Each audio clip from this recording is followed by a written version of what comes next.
is going on, everybody? Welcome in to the North End Podcast, episode 72. My name is Zach Graham, your host here in the North End, joined, as always, by my good buddy. His name is Ian Michaud, and we call him E. And he's on record as my best friend. I noticed, E, that I've left that out a couple times in the last few episodes. I think it's because fantasy football season is getting closer when we become just sworn enemies. No, I appreciate it. Hey, well, and look, people also call him E. They also call him the E. James or Sebastian Drew Easy or Easterdamus, Pap E. O'Daniel, the Fashionista, Chill E, Will E, Joe E, Chestnut, aka Eon Stonkel. E, a little bit of a disjointed intro here, but that happens sometimes, and a little bit of a disjointed game last night for Austin FC. But how are you feeling today? It's Thursday. We got another game coming up in about 48 hours. So quick turnaround here.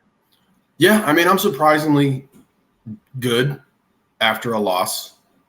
I could say that I probably haven't felt this okay after a loss all season. To me, Saturday is where the game is, and that's where we can get a real definition of the game that happened last night. And look at this club again. But I'm just excited to get back to the stadium. It was an interesting game last night. Lots to talk about with it. But I'm doing well. I got some buddies putting on a show tonight down there at Swan Dive, so I'm looking forward to that. But yeah, it's a rough week for me too. I had birthday party on Tuesday, got lit Wednesday, got lit last night. Played FIFA with AG after we watched the game. How'd that go? That went worse than most Austin FC games. I played the first half and then gave him the sticks in the second half because, as you know, everything over there is just broken. Yeah. Just nothing works. So we had to come back here and play at my place. And, we're a first half club. Yeah. Well, I guess if we can delay a little bit more from talking about this loss, we ended episode 71 with you, talking a little mess about the greatest prospect in team sports history. So says Woj. Okay, nicer game for my boy Wimby on Sunday. Were you impressed or not? 27 Woj, known LeBron hater, Adrian Wojnarowski, known denier of the crown. Okay, look, I'm not asking about Woj. Okay, yeah. I'm asking about Wimby. How'd you feel about the second performance? He's awesome, man. He's all right. He's awesome. I'm just trying to get you on the record there. I think he's awesome. All right, let's talk Austin FC. All right. 2-1 loss at Vancouver last night, but let's start as we always do with the lineup. No lineup chaos this time, but we did get kind of the expected Johan in there for the suspended Danny Pereira. Kipp, another start alongside Julio, and then Maxi up front in place of Driussi. And everything else, I believe, was the same from Saturday. So I think you maybe, if I recall correctly, you predicted that exact lineup. How did you feel about it when it came out? Did I? I thought you said maybe Maxi in there for G. I think the one thing I think what you did get wrong, and we were both kind of Emmy. Was the Emmy start. Look, we were chatting after we shot the preview pod for this Vancouver game, and we did the rewatch and the re-listen to study the tape of ourselves. And I was like, we did not touch enough on how this team is going to look without Danny. And it did not look great without Danny, as to be expected there. Other than that, this is who we have right now. This is who we can throw out there, and Kippy gets to start again. And I was fine with it. And no matter what team you put out there, if you're asleep in the first minute of the game, you're going to set yourself up for failure. And we came out and we were asleep. Well, of course, right as we begin recording here on Thursday night, Austin FC drops what looks to be a 10-minute video about the arrival of Rodolfo Borrell. So we'll watch that after this podcast. And if there's anything interesting that comes from that, I'm sure there is, or at the very least, just a well-made video by the media team. We'll talk about that on Sunday. I guess let's just go ahead and get into it here, and we can kind of talk about some of the thoughts on, or our thoughts on the rotation we saw as we go. Because when we jump into it here, I mean, I imagine that a good portion of Austin and Vancouver fans alike, there doesn't seem to be a lot of Vancouver fans in existence based on how many people were in their stadium last night.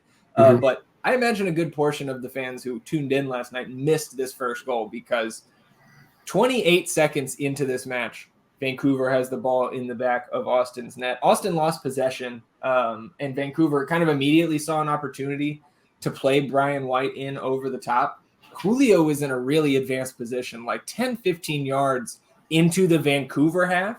And they immediately took advantage. Obviously, testing the Austin back line is in the scouting report for every team. I think any team doing their due diligence.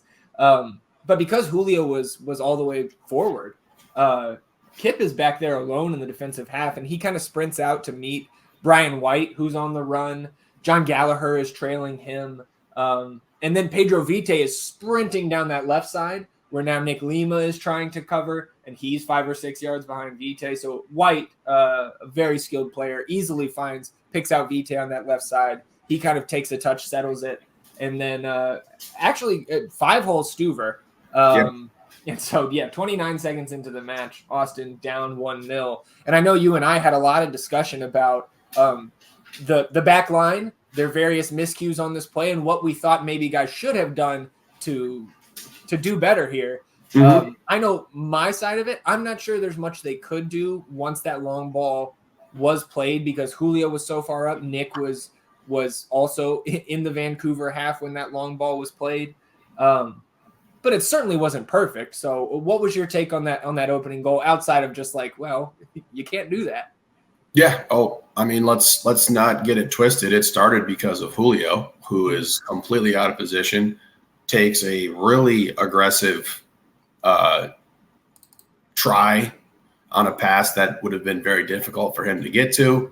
And we end up in a precarious situation. Where we differ on this play is I felt, particularly after the mistouch, that Gianni should have been the one to pick that ball up and Kippy slide back into the defensive formation.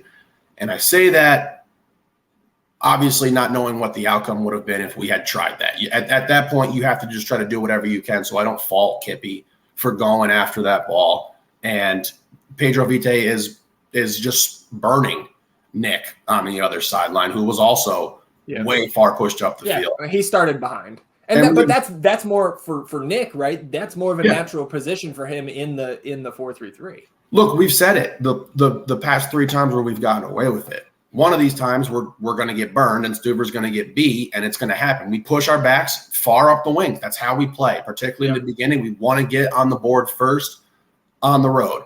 I understand it. We had a couple bad just miscues, so it was a tough way to start the game for sure. But that was not one individual's fault on that back line. That was a collective breakdown and failure in their roles, and that's what led to that first goal there. Yeah, and kind of just like maybe like a goal like that, just like coming due with how good we've been in those situations where we're caught out, the chips are down, and we've escaped over the last couple games. I mean, Miami, we got out of there with a point, and that could have easily been a loss. With Minnesota could have easily been a loss. For sure. Yeah. Man, I know you and I just kind of over the last 24 hours since the match, like sending screenshots back and forth, arguing, listening there. So, it's much more fun when we don't have to do that, and we're just sending screenshots celebrating how good our team was. Didn't happen last night. 5th minute here, man. It was so quiet at BC Place last night that you could hear Josh coaching, and then you could see him on this one too, disputing a call on that near sideline where the ball was on the near sideline to the broadcast camera. The line judge raises his flag, says it was out, and Josh, I think, says it's not fucking out. You saw that on camera. But I wanted to highlight that just to get this off my chest, man. That's a good impression right there. For the It's people who can see the it's a good Josh impression. Look, man, I think Josh Wolf and a fourth official is a good Halloween duo costume for us. I think you just won the Josh Wolf job. Look, man, we've been, especially you, talk me down off the official suck ledge a lot. And I think you in particular give the officials the benefit of the doubt more often than not. I cannot, I think you do. Maybe, okay. I don't know. I think you do. Last night, man, there is nothing you can say to me to say that this crew did a good job. I thought they were atrocious, and for both sides. And you see at the very end of the match, Sartini, the Vancouver head coach, gets a card because the official's like 4 minutes over the time, not blowing it on the goal. Like, I don't know. I think both sides were not happy with the officiating. And there's some other calls that we'll get into that are just mind-numbingly bad. It was the most poorly officiated game that I've seen all season, and I can't even pick out readily a game from last year that I thought that the refs were this bad. Yeah. From top to bottom, they were horrible. Yeah. The line judges sucked. The main guy was awful. Yeah. It was so bad. It was insane. We'll get into the calls, and I know that I'm just going to repeat myself again and just say how bad he is. Sure. So 8th minute. Vancouver is after that early success, rightfully so, just testing the back line, playing long balls down the side, over the top, just probing that defense. Our old boy Sebastian Berhalter getting the start. He gets free down the right here in the 8th minute. Fires in a low cross towards Brian White. He can't quite get a touch on it.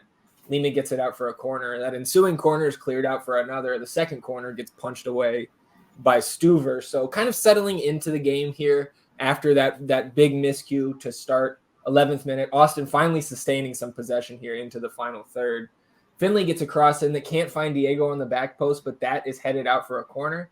And that corner is not just cleared, but it starts a Vancouver break. And Austin able to recover with both some good hustle by the team. Like, you still got some fresh enough legs there where we get, I think, 7 bodies back fairly quickly. But it also was a credit to some good individual defense here by Nick Lima on that left side. He did get beat a few times last night, but I thought overall Nick had a fine game. And some really, again, some good individual plays to keep it 1-0 in the first half.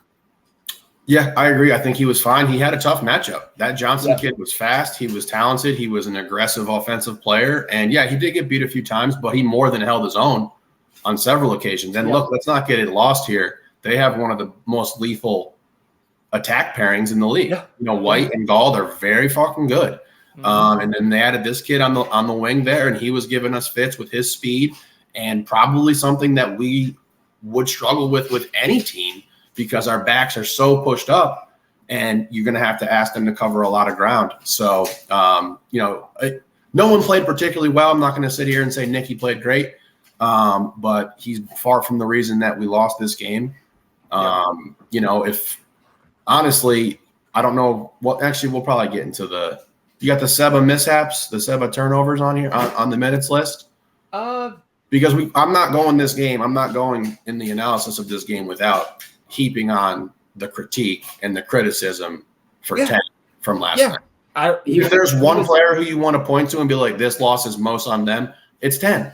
Yeah. And that's partially because that's the gig when you're the best player.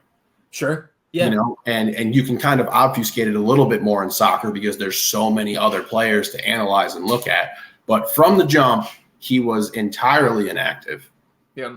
I've never seen him more disengaged. He was frustrated at shit that should not have been frustrating him that early, unless he just came in with a really piss poor attitude. And that may be the case. Because we know he hates playing on turf. Yes, we have evidence that could be what was the case there. I don't know. Obviously, all sorts of different stuff can happen in his personal life, whatever it may be. But his attitude was horrible from the start. And look, man, everything we do goes through him. Yeah. All of our energy. When his body language is bad, everybody's body language is going to be bad. So a rough one for number 10. And there we go. Got it out of the way. I wasn't going to not do it. Yeah, I think you have to do it. You got to stay honest with yourself if you're going to, analyze these guys like Seba. And again, the FOT mob, the SOFA score, wherever you're looking for your ratings, those are not all encompassing, right? But it gets it fairly close. Seba, lowest rating on the team last night, 5.6. Yeah. So the algorithm's certainly agreeing with you. But you didn't need an algorithm to tell you that last night. Both of us saw like the frustration, as you mentioned. And I think just he was a little bit off as well. He got the ball stolen a couple times by like Blackman, these center backs taking the ball off of him in the midfield. Yep. It was a very un-Seba performance from him. It was very unlike him. I mean, he had a couple times where he just passed the ball to the wrong team. That happened twice in the first half. He gets away with a bad one that goes to Johnny. If he's our lowest rated player on FOT mob, those are not games we're most likely going to win.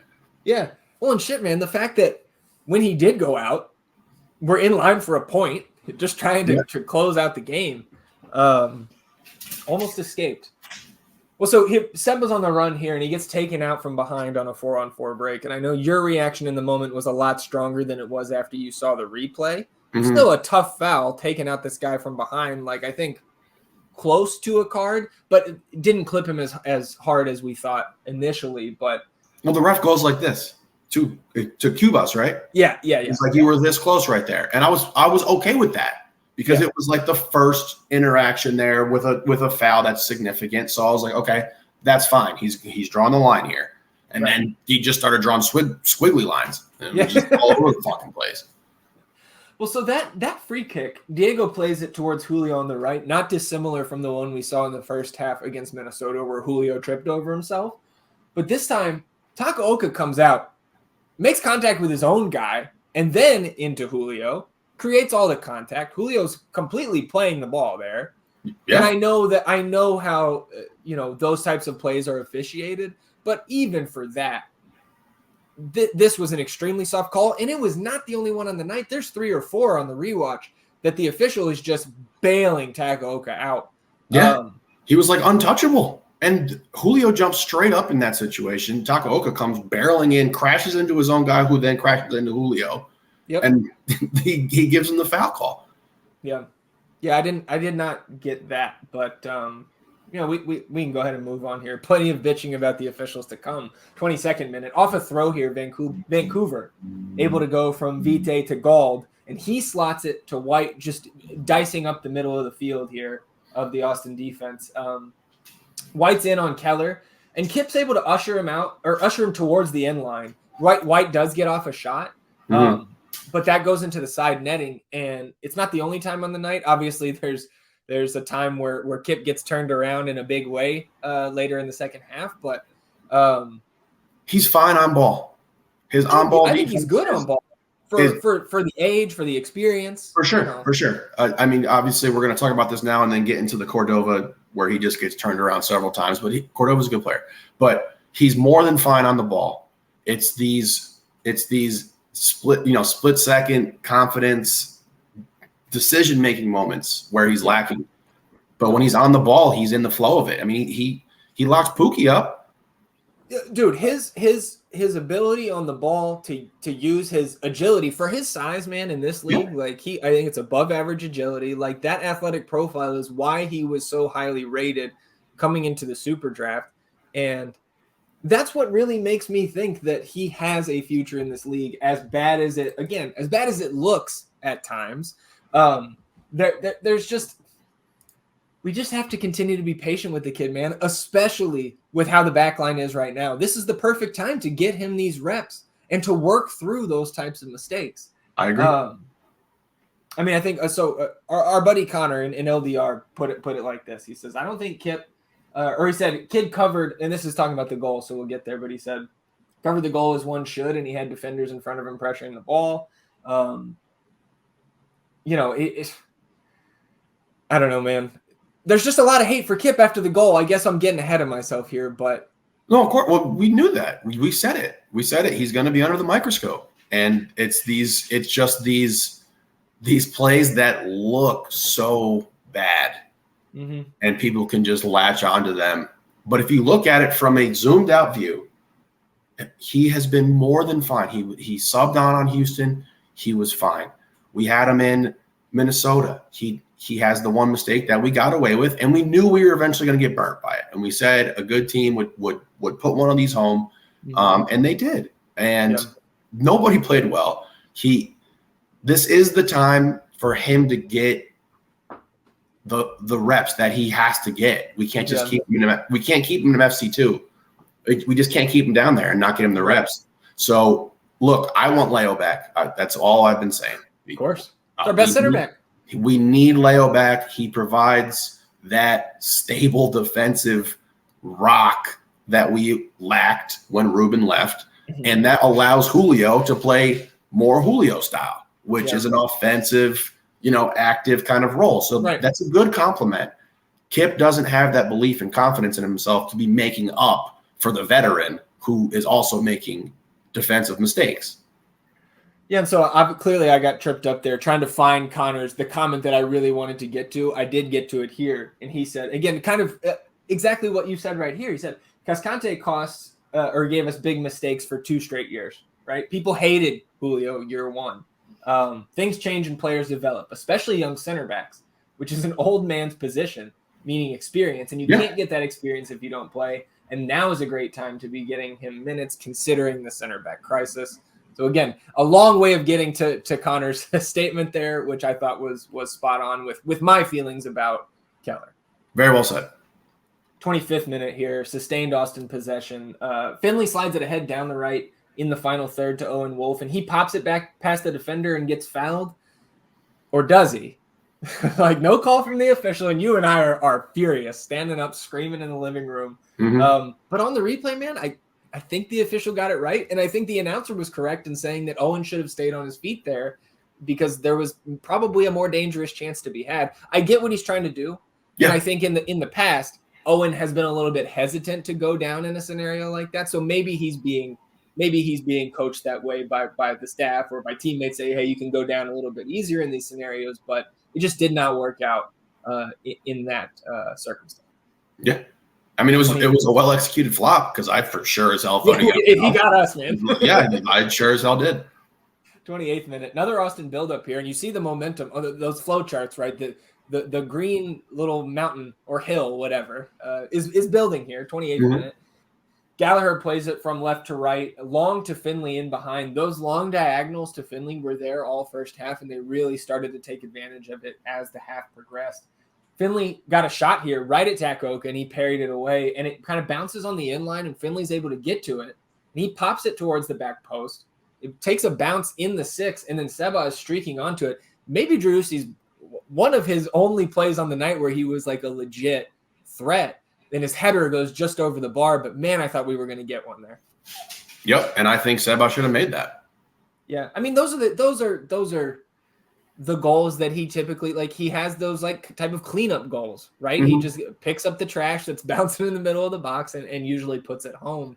And honestly, that could be part of his gripe with the turf is that ball bounced at a different height. And when you're that fucking good, that millimeter, it matters. It matters. So he could have struck it with his dome piece at a angle he didn't want to. I don't know. I'm just used to seeing him make those.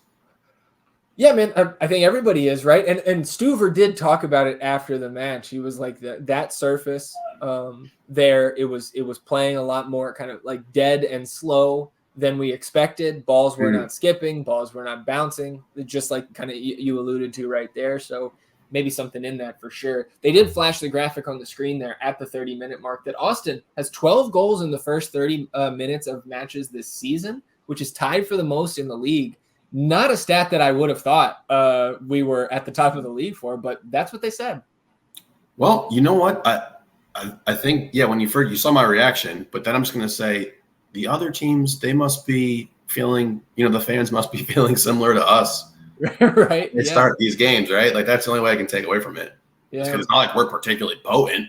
Yeah, for sure. Well, I think there's been a couple games where we get, I think, 2 early. And maybe I'm misremembering, but we can move on here. 32nd. Here is I think the most inexplicable call of the night. Diego crosses it in while he's already in the box. He had been played through by Seba. It was a nice little pass by Seba. So he crosses it, and it gets deflected back towards the end line where Diego is running still towards the end line, and it hits Diego's like back heel on the line, and whistled. The play stops. Line judge, threw his flag up, but a goal kick is awarded. And man, like, maybe I'm just missing something here, but I don't think it's physically possible for it to be off of Diego, because if he is out of bounds and the ball crossed the line, then it's out on Vancouver and it's a fucking corner. And Precisely. If it hits him and bounces back in play, then it didn't go out. And it never went out of bounds. Yeah. So that was infuriating last night, because I thought it was just a very clear and obvious, like, this cannot be off Austin. Correct. I mean, we both talked about it. We said it at the same time. It's impossible. Yeah. So I just don't know how you got 4 people working on this fucking crew and nobody gets that right. I don't even know how the announcers didn't talk about it, because it's like, it's fucking impossible. No, they did. They did say that should be out for a corner, but it's a word. Like, they at least thought it should be a corner. They just didn't harp on it, like, of course, you and I would and did. Yeah. Well, that's not going to change it, but I feel a little bit better now that I got to bitch about it in the public square somewhat here. 38th minute, Austin working again. Hey, you see, man, the last 20 minutes, it's all Austin. Mm-hmm. Working on the left here with Diego and Gallagher. Gallagher makes a move towards that end line, and he gets his cross blocked out for a corner. Diego's corner kind of rattles off a couple players in the box, and it falls to Maxi on the backside there. He flicks it back in, and like, maybe that was a shot. It floated like long and wide to the left. You thought that was a shot? I did. Okay. 42nd minute. Another Austin long ball from Gallagher to Finley on the run. That diagonal ball, creating chances for us. Mm-hmm. Maxi making a run down the left, and Finley nearly able to find him. Blackman like maybe disrupts Maxi's focus there, kind of running by him. But like, honestly, man, on the rewatch is where I saw this more closely and kind of changed my opinion about this play. I think Maxi should have scored there. Yeah, no, I agree. All right. That's what I said last night. Analysis. 44th minute here. Austin pressuring again in the attacking third. Gallagher's cross is deflected back out, but Seba gets it and touches it to Lima from the center of the goal to the right. And then Lima just takes it, make nice touch into the box, get past the defender, and plays a low cross on the ground into a really dangerous spot, but there's just no green jersey there to tap it in, and Vancouver's able to clear it. And that takes us to half. But man, at the half, 1-0, I thought we did okay. Again, outside of the first 30 seconds, man, like, we were level. So Obviously game script changes when you get scored on 30 seconds in. Yeah. So you can't say, okay, this would be 0-0 at the half if we didn't give up the early one. But I felt okay, all things considered, being down 1-0 at the half. So then coming out of the half, we've got 2 subs. Finley and Diego come off for Emiliano Rigoni and Rodney Redes. And I guess, honestly, we should have said that when we were talking about the lineup, that Rodney Redes was on the bench after, and I guess, what do you want to talk about first? The in-game rotation or the Rodney Redes saga? Your choice. Rodney Redes for 300, please. So, like, 300 what million. The hell? Yeah. The only thing I can think of is that there was a deal. It was ready to go and fell apart last minute. Yeah. There's no other reason why he would be withheld from the lineup versus Minnesota, taken out of pictures, all kinds of shit going on, to playing in this game and playing half of this game. Yeah. So I mean, it seemed like it was a done deal that he was going to be gone, and that's the only thing I can think of, is that we had something in place and it fell through. Well, man, he still may get moved. I mean, his fucking trade value's up after last night. I think it's all-time high since he joined Austin FC. But yeah, man, it is just baffling. The events of Saturday, where he's in his pictures of him in his jersey in the pregame huddle in the locker room, taken off the ground. We've been through it. So it'll be really interesting to see how this plays out now, man. So So he comes on with Emmy at half. And, Josh talked about in the post game, he was, of course, questioned about the halftime substitution because he doesn't fucking do that ever. Nope. And he did say he didn't think that Diego and Finley were particularly effective in the first half, which I think fair. The whole team wasn't. Yep. But man, to me, and again, maybe this is just fan fiction, but like I really felt like last night they did not rotate heavily in the first 11, right? But they used the match to get some in-game rotation or some in-game rest for guys. Diego and Finley being the first ones. Seba, when he came out, that seemed very planned to me. And I think the only curveball they had with this planned rest and rotation in the game was Emmy's injury later on and him having to come out. But those 3 substitutions that we mentioned, and then Driussi not playing. Because if you're going to make a move here and really go for the equalizer or then maybe go for the win after you do get that first goal, Driussi's the guy you bring in. So for me, Ian, I thought that this was just pre-planned rest and rotation because we have a match at home on Saturday, and we got to get that one. Yeah, no, I agree. It was coach speak. There was no way that he was going to come out and say, we were going to try to get rotated in-game rest because we're getting ready for Saturday. Because then that's going to be construed as, well, we didn't give a shit about this game, which is not the case. Mm-hmm. We cared. We did have an opportunity to get at least a point. We did. But particularly when you take into account the Danny suspension beforehand. Mm-hmm. Like when the smiles and then you get the early subs. And if we're talking about subbing people off because of them being ineffective, then you would have subbed Maxi off very fast. Sure. Yeah. Like you would have brought G in. So yes, I'm with you on this one. I don't want to say it's one of those scheduled losses. Those exist. Sure. Those exist, particularly in the NBA, MLB as well. Like they're part of the platter of a full season. Yeah. So we had a chance. We didn't want to go for it, and I'm fine with that. We saw Seba none of those guys like playing on turf. Finley's been running. He's our starter. So yes, I am with you. It looked like when Seba went down, he went down because that's how much time he was scheduled to play. Right. I mean, the trainers did come out to him. I guess we can get there. Yeah. Let's get into the second half here because Austin comes out on the front foot, 46th minute. Owen wins a throw. Austin sets up for the long toss. It comes into Julio's head, and another foul called on him. This time he was complaining that he was being held. And to be honest, out of like the 4 fouls that the official called on Julio in these very similar scenarios, this was the one that I was the most okay with. Like it looked like, yeah, there's contact. There's probably a foul. The next minute, another sustained Austin possession here. Sees it cycle around the Vancouver 18 twice. And Driussi ends up popping it up towards Owen, who's making a run in on that back post, kind of right at the edge of the 6-yard box. Takaoka meets him there, and the ball deflects out to the feet of Rodney Redes, who's darting in on the right side, and he roofs it from 8 yards out. So all of a sudden, Rodney Redes is not just gone. Mm-hmm. He's on the field scoring his first MLS goal. And I thought a nice one at that because there were some defenders on that goal line, and he slots it into the top of the net. And, like, man, his celebration, too, I was laughing because it looked like he didn't know what to do for a second. Yeah, no, it was great because it was just pure bliss. And he was just like, all right, woo! like little Super Mario jump there. Yeah, super happy for him. A great rip. Like you said, there's guys on that line. Also, the keeper's already pretty low. So you got to put a little height on that ball, and he did, and he ripped it. Great shot. And just like that, baby, boom, 1-1. And now we're like, can we steal 3 points here? Absolutely. Because, look, it was not all sunshines and rainbows after the early goal given up. But Austin, to me, to that point, was the better team for the majority of the 50 or so minutes that we had played. So we were feeling pretty good, man. We were hyped. Yeah. 51st minute here.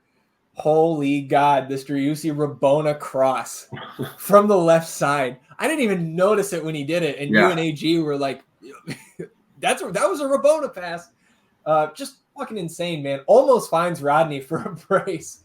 Levante Johnson was able to get it out for a throw there. And then that long throw from Lima is on Julio's head again, and he flicks it right to the spot and another weak foul call. And this was multiple Austin players, very demonstrative with their displeasure here at this foul call. And I agree with them, man. Again, I know I'm biased, but like this one and the early one in the first half, I thought were just so soft. Horrible. There's no explanation for it. I really don't understand what he could have been seeing with these plays. Well, and then next minute, Rodney picks up the first yellow, kind of tripped up Johnson from behind, but like out of everything that's gone on in this match to this point, that's the first yellow. And I think, and the announcers, in a turn from what we normally get, like we're on board with that, or with us there and our feelings, they were like, that's a little soft, especially since Rodney just came in. Yeah, I mean, it was literally the same thing with Cubas. I'm calling him Pubis, and now now his name's all messed up in my head. Oh man! No, these were the worst refs we've had all season. It's just the bitch about the officials episode. 55th minute here, Takaoka, man, fucking around on the end line, and for a crew who couldn't tell if it went out or not the entire night, Seba said it went out, so I'm gonna believe him. I mean, just again, with how shitty they were, I'm going to believe number 10 right there. And fuck, man. And then they immediately, because Takaoka clears it, they're going down the right side. And Kipp, in another good bout of one-on-one defense, knocks it off the Vancouver player and out of bounds. And they give Vancouver the ball. 100%. Played it right off of the man's fucking foot. And that's what was the craziest thing about this officiating crew, was that all of them were terrible. Like, we've had some bad line judges this year. We've had some poor head officials. Yeah. This was a collective effort of shit. Yeah. Yeah, man. I look, and we can if people are still with us here after all this bitching about the officiating, we'll finish this up. No, they want more bitching. They want more bitching, and they're gonna get it right here and right now. Does Seba have to play on turf? Yes, he does. Does Vancouver have to fucking have an actual soccer stadium? Yes. Yeah. Do that. This is not the MLB. We're not building a giant wall on one half of the goal to be like unique. There's not a 300-foot fucking right field line and a 6,000-foot one in a completely different stadium. Get some fucking grass. Seriously. Yeah. Why? I don't get it. Well, I know at BC Place in particular, they have a roof on that stadium. So, the weather should not affect – look, you just got to invest in what they got down there in Phoenix with the Cardinal Stadium, where they drag the grass out in to get the natural sunlight, and then they bring it back in, so they've got natural grass in the dome. Like, you got to figure it out, man. Especially with again, I know this is not this is not the first time people have addressed this fucking topic, but with the players that are coming into this league, the investment, the growth, we got to have some uniformity here in terms of our playing surfaces. You have to. It's ridiculous. How is that not some sort of regulated thing? Like, it's fucking crazy. Yeah. 58th minute here, long throw from Austin again. Finds Julio's head. Nick was great with the long throws last night. Julio flicks it onto Seba, and Seba puts it just wide. I think they actually did call this back for a foul, and it wasn't really picked up on the broadcast. Yeah, they didn't show if it was a goal kick or a free kick, but there was a whistle after Seba puts this wide. I think it was. I'm not sure. Raposo did come in for Levante Johnson. Almost called him Keontae Johnson. Been so deep in the summer league this week. 65th minute here. Vite curls a ball through down the left to Ryan Gauld, and Gauld getting chased by Lima to a tough angle. He tries to get it to Brian White, who's running out on the backside, and it goes just out for a goal kick. But another nervy moment there. Just created by Ryan Gauld, who look, I'm glad he's on our fantasy team, but holy cow, especially with how good he's been playing lately, I was really nervous whenever he was on the ball last night. Absolutely. And I mean, Brian White missed multiple. Oh yeah. We'll get to the big one here. Yeah. 66th minute. Here's where Driussi takes a seat. Sophie Jeffel comes on for him. Announcers thought he took a knock. Again, he was down. One of the trainers did come out, but he walks off. I think he was just, taking his time, getting off the pitch. We're tied on the road. Yeah. But we'll see, man. We'll fucking see. Crazier things have happened. 69th minute here. Raposo undercuts Emiliano Rigoni. Emmy gets attended to. And like, dude, man, again, I'm biased. But the fact that Raposo was not carded here, I think is ridiculous too. Because he stopped to make the contact and let Emmy go over him.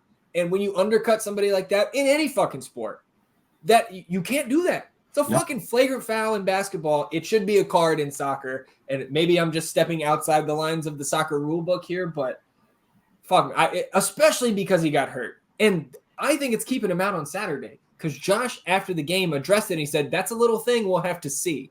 The dude was in fucking pain, man. Like, he was in some legit pain. Yeah. Fuck. I'm just going to hold off to see what news we get from it is what I'm going off of here right now. Especially after the Rodney card. Yeah. Just insane. Yeah. Well, the officials sucked last night. We haven't said that enough yet on this episode. 70th minute. Here comes Sergio Cordova on for Schoep there. And I think on his first touch here, once we get on the restart, 72nd minute, Blackman plays a long ball that's kind of touched down by Brian White back to Ryan Gauld. And he immediately plays Sergio Cordova through on Keller. And Cordova kind of cuts it back near the top of the box inside. And Kipp, runs by and kind of turns around right next to Stuver. I think the thing for me here with Kipp is that he could have tried to go down and I think close down a little bit more on Cordova because what ends up happening is he kind of stops on the edge of the six where Stuver has come out now off his line and they are shoulder to shoulder making contact. Yeah.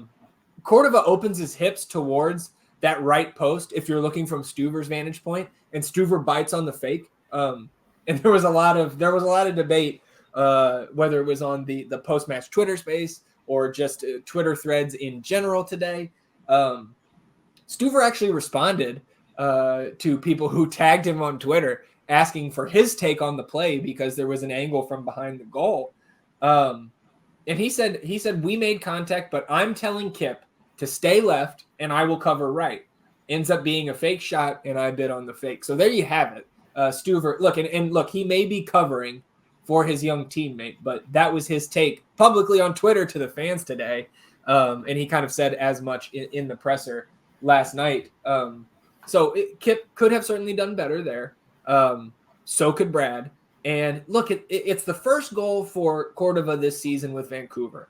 This is a guy who's 25 years old. He has more than 2,500 minutes of Bundesliga experience. This is one of their 3 DPs.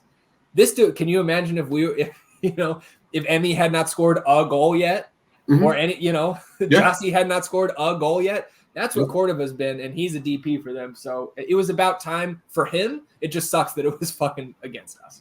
Yeah, absolutely. And for the praise that we've given Kipp for his on-ball defense, he really got turned around here, and he got mixed up pretty good.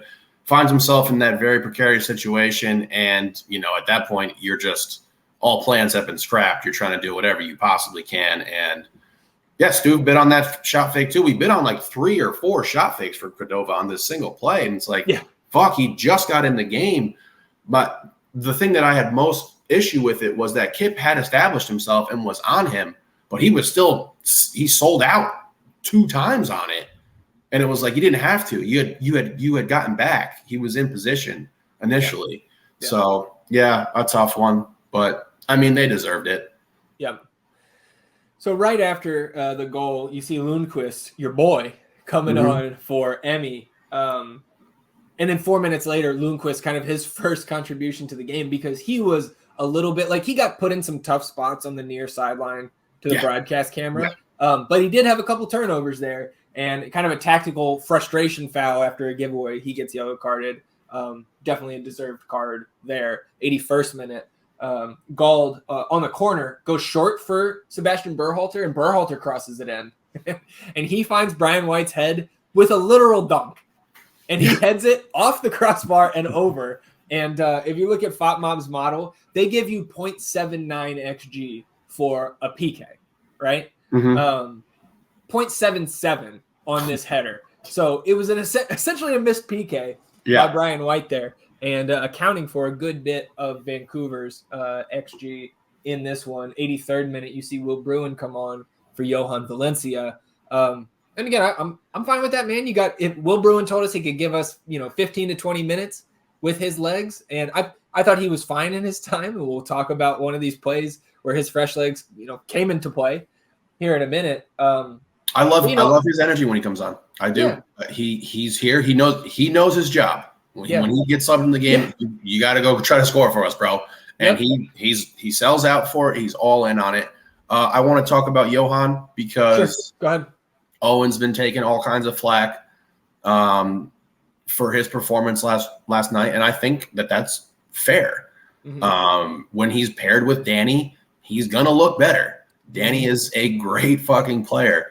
Johan is so limited offensively that it is not even worth pushing him up the pitch the way that we do with Danny, because then he has to expend so much energy getting back after probably taking a very low percentage opportunity at the net if he even gets one off. His passing has been poor as of late, and it just limits us so much because he has to stay back. He has to. Yeah. And that was the first thing I noticed about this game, because I was like, okay, how are we going to look without Danny here? And I was like, oh, shit, Owen's really moving up. Yeah. And it's not the on the ball Owen where he's got a little space to go up with it. So just a rough night, man. It would have been nice to just get a random really good night from somebody. Yeah. Like, Rodney gives us the goal off the bench, and I'm good with that. And, Emmy going down, I think really hurt because he could and look, the overlap of skill set between Emmy and Diego and the position that they both want to play just caps their upside so hard. And in that position in the second half, where now Emmy is your main facilitator. Emmy's the guy you're getting the ball to try to make a move on somebody, to get a nice little cross in. And to lose him really hurt us in this second half. And it was tough. It was tough. I agree. 85th minute here. Lima pushing down the right. Loses the ball, and Vancouver starts the break. Cordova carries it down the left, and he switches it from left to right for Vite. Pretty great combination play between three Vancouver players here on the right side. The edge of the box on the right side. Ends up with Raposo getting into the right side of the box, and then he crosses to Brian White from right to left. It's a mouthful. And White is wide open with the tap in. Okay, no, this is where he headed it over. Excuse me. The previous one that we talked about was just another tap in that he had. Yeah, that one was with his foot, and he put it wide. So yeah, Brian White continuing to contribute to Vancouver and their underperforming XG. Yeah, and I think he is one of the players in the league with the just individual player XG. He's one of the most underperforming players in that metric in the league. And I can't imagine how fucking frustrated that guy is. You saw it last night, but it's just continuing for him throughout this season. And we'll take it. What's that? Should have just ripped that jersey. Just got himself kicked. Yep.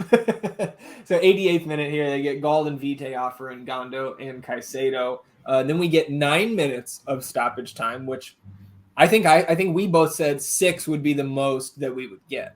We'll fucking take 9. So we're trying to get an equalizer here.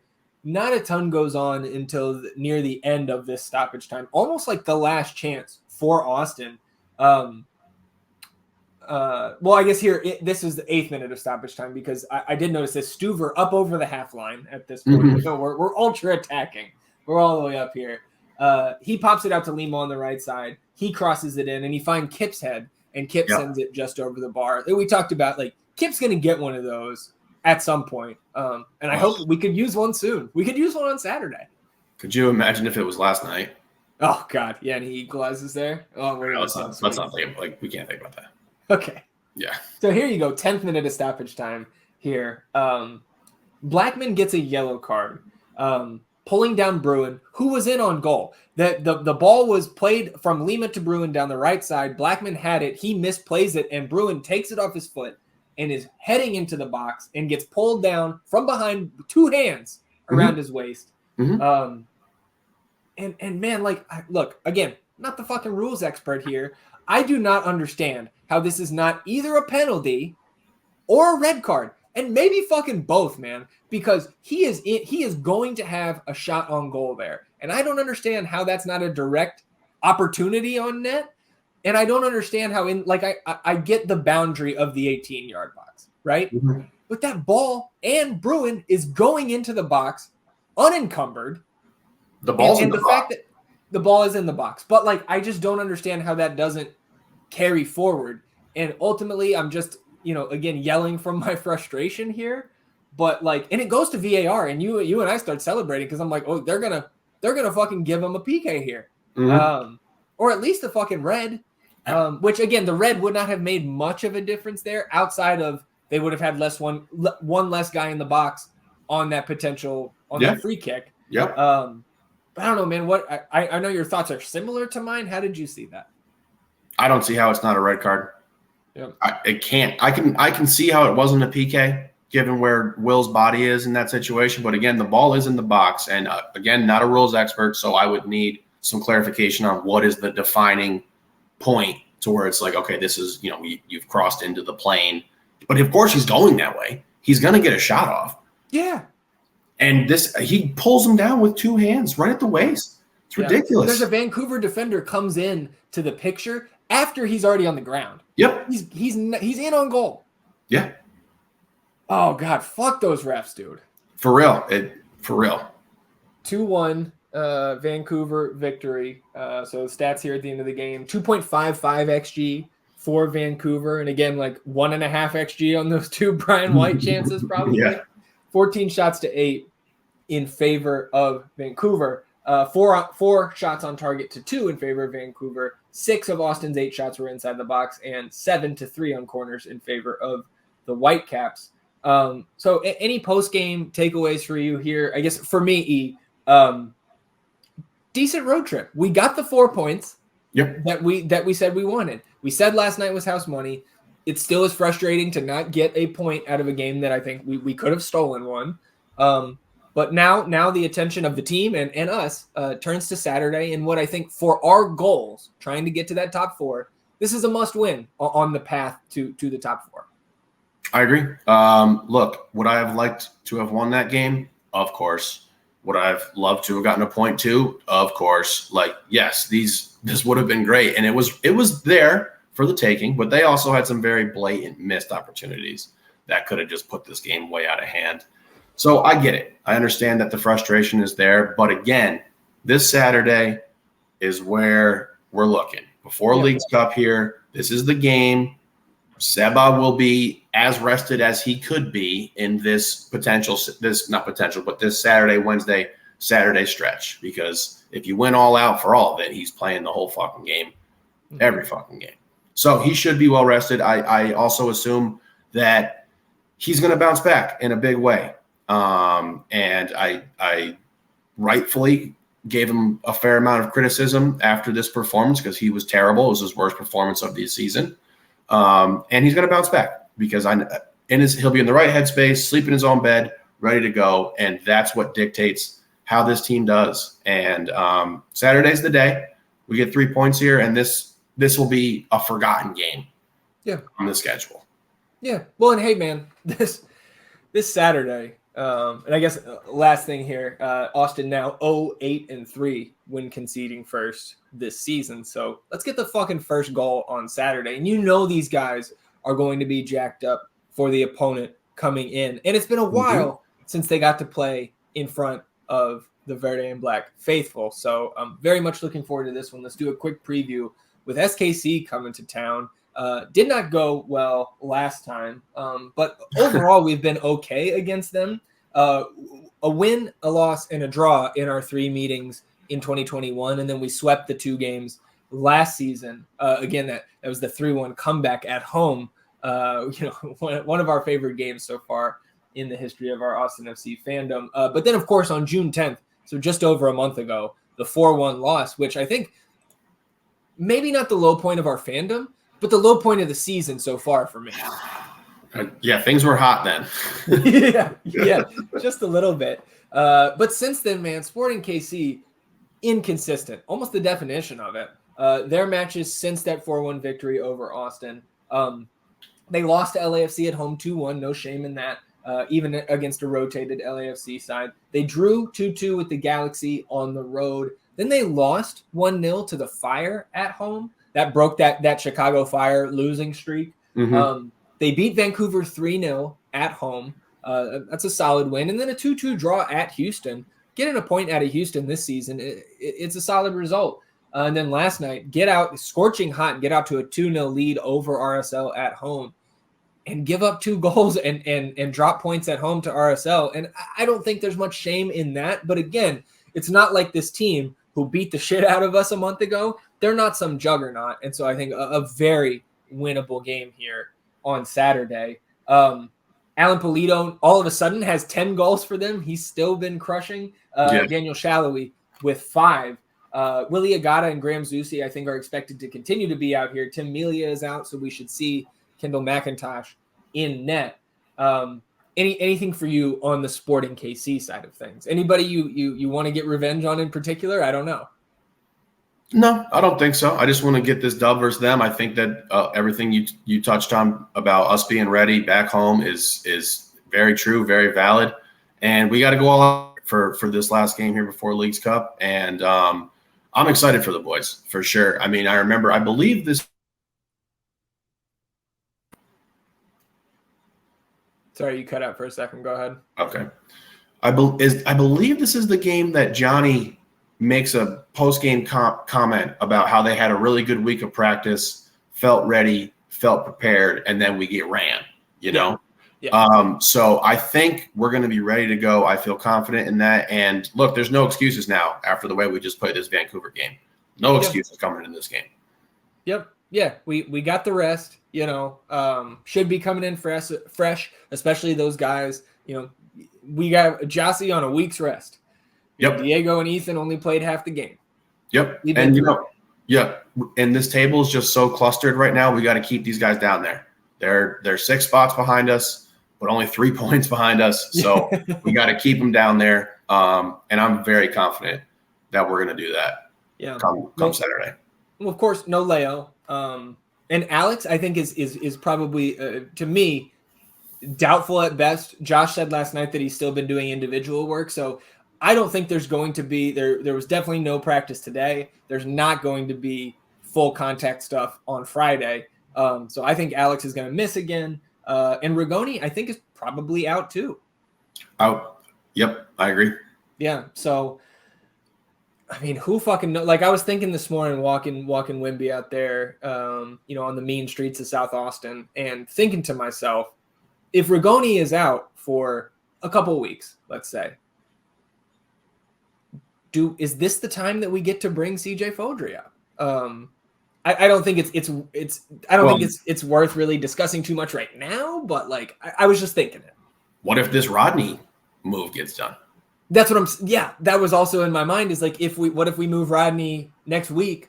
Yeah. You're going to unless we have somebody coming in right away, and then Josh has got to be willing to throw him right in there. So I don't know, man, that FC2 is on their break right now. I know, like we talked about, we saw on CJ's Instagram that he went back home to the West Coast, but I don't know, man, can we call him back? Like, bring him home, put him on the bench for SKC? I don't know. We'll see. We'll see. So I guess let's do some lineup predictions. I guess what do you want to see? What do you think we see? And then we'll do score predictions. Okay. Up top, it's going back to G, 100%. Super confident in that. Super confident in Diego, Seba, Finley. Mm-hmm. Danny is back. Praise the Lord. Woo! Love that shit, baby. So get Danny back in there, own again. And then, Lima, Cascante, Kippy, and Johnny G. Round it out. I think I'm with you. I don't think there's going to be anything creative here. Yeah. And maybe maybe you see Brandon Craig if you get a lead or anything crazy happens back there, but I think Brandon Craig's time is coming in Leagues Cup. Okay. Yeah, I think that's when his time is. He's got to learn the protocols, the terms. We got a whole fucking dictionary of terminology you have to learn apparently before we can put you out there. So he'll get his reps then. Shit, man. Which is better? Give Brandon Craig his first minutes against SKC or against the fucking Mexican side, who's probably better than SKC, right? I don't know. We'll see. Honestly, I would like it to be this is gonna sound crazy, but I think I would like it to be Craig Kippy in the Leagues Cup. Yeah, they're just gonna be fucking running us like they're just gonna be running all over us. Yeah. And that's just not Julio's jam. Oh God. I can't wait for everybody to come out of the woodwork talking about we don't take the cup seriously. I don't know. We'll see. Let's not fucking worry about that till we'll talk about it when we fucking get there. Yeah. All right, man. Let's go. Score predictions. How much is Austin FC winning by on Saturday? 3-1. 3-1. Yep. All right, getting it going. I'm with you. I think it's going to be a wide open match. I'll go 3-2 just to be a little bit different. But I do think the goals come.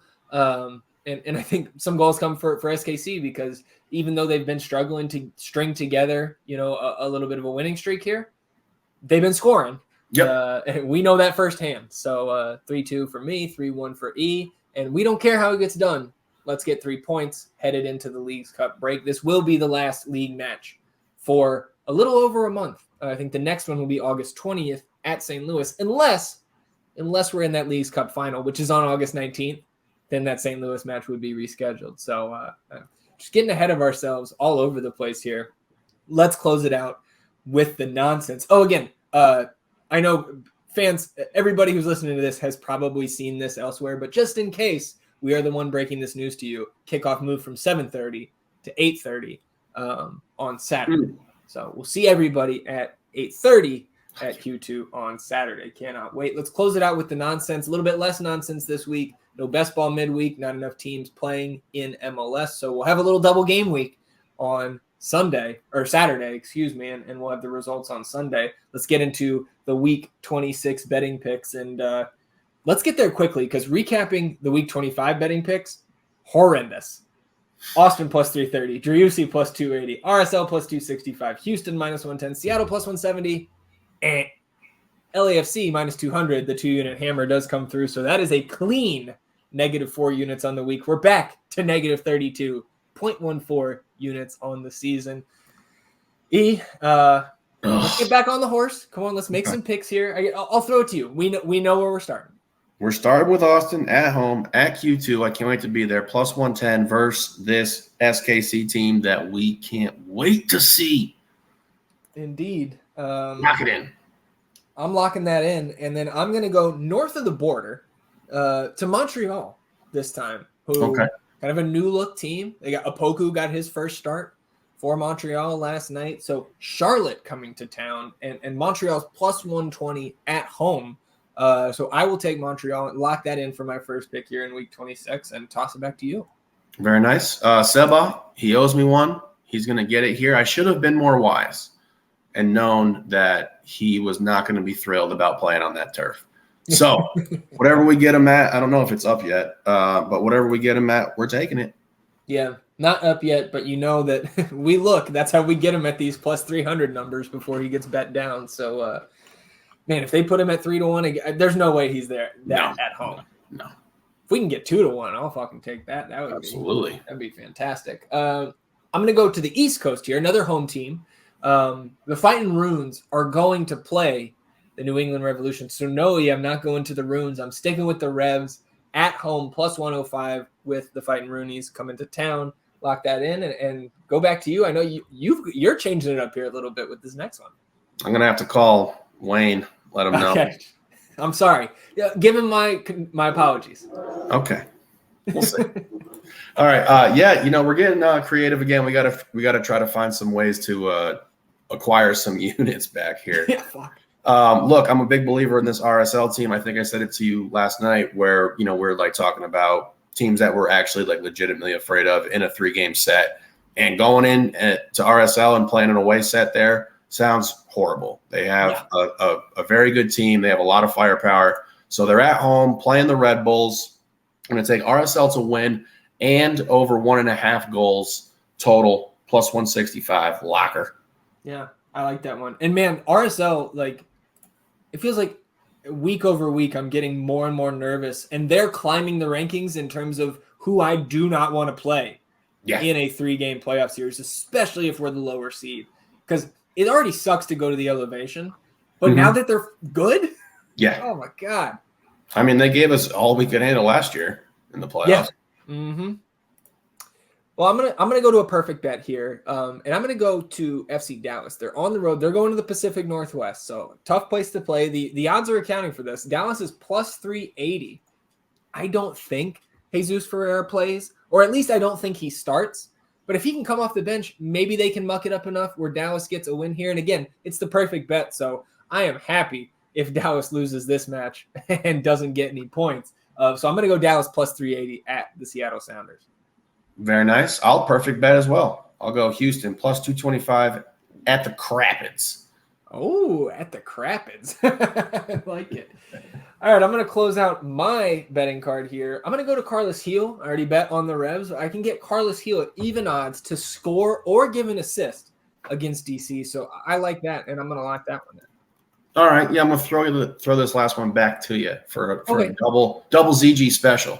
All right, so we can also get Henny Mukhtar. Tougher matchup going to Cincinnati, the best home team, I believe, still in the league. Now that I say that, I want to double check on that because they were historically good at home to start this season. I think they won their first 10 matches at home the last time I checked. So trying to pull up the table now with the home road splits.